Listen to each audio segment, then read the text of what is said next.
અમદાવાદમાં ચોમાસુ પહેલા કોર્પોરેશનના નવા હોદ્દેદાર સક્રિય થઈ ગયા છે। પીવાના પાણી તેમજ વરસાદી પાણીના નિકાલની વ્યવસ્થાની સમીક્ષાઓ થઈ રહી છે। રામોલ, વસ્ત્રાલ અને હાથીજળના તળાવોને ઇન્ટરલિંક કરાતી કામગીરીની મુલાકાત તેમણે લીધી હતી। રાસ્કા ટ્રીટમેન્ટ પ્લાન્ટથી રિંગ રોડના કમોડ પાણીની ટ્રંક લાઇનની પણ માહિતી તેમણે મેળવી છે। ખારીકટ કેનાલની કામગીરી કયા તબક્કા પર છે તેની પણ વિગતો મેળવવામાં આવી રહી છે। ચોમાસા પહેલા ખારીકટ કેનાલમાં પાણી જઈ શકે તે વ્યવસ્થા કરવા સૂચના પણ આપવામાં આવી હતી।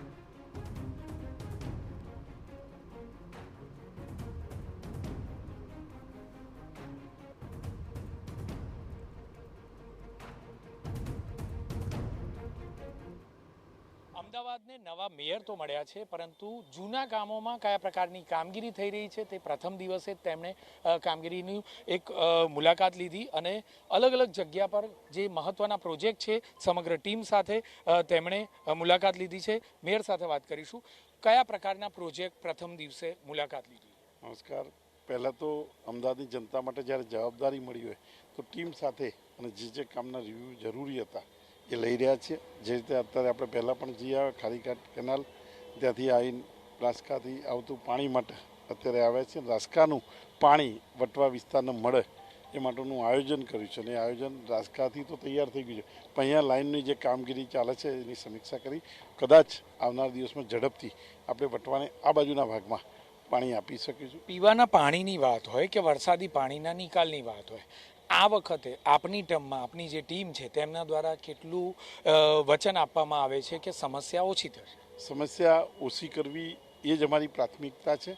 નળ ગટર પાણીની જે જરૂરિયાત છે અને જે રીતે વિસ્તાર વિકસી રહ્યો છે એ વિસ્તારના આવનાર 25 વર્ષ સુધી સારી રીતે પાણી મળે એનું આયોજન કરીને આ રાસ્કાથી પાણી લાવવાનું જે મેં પહેલાં નિર્ણય કર્યો હતો એ નિર્ણયને આજે લાઈન આટલા સુધી પહોંચી છે। ત્યાં રાસ્કા ઉપર તો 85% કામ પતી ગયું છે અને અહીંયાનું પણ આ રીતે લાઈન નાખી આ પુશિંગોના કામ, રેલવેનું પુશિંગ પતી જાય તો રેલવે પેલું બાજુના ભાગ સુધી આપણે પાણી આપી શકીએ। મેયરનો રાઉન્ડ હોય કે કમિશનરનો રાઉન્ડ હોય, કાફલો અધિકારીઓ અને કર્મચારીઓનો બહુ મોટો હોય છે।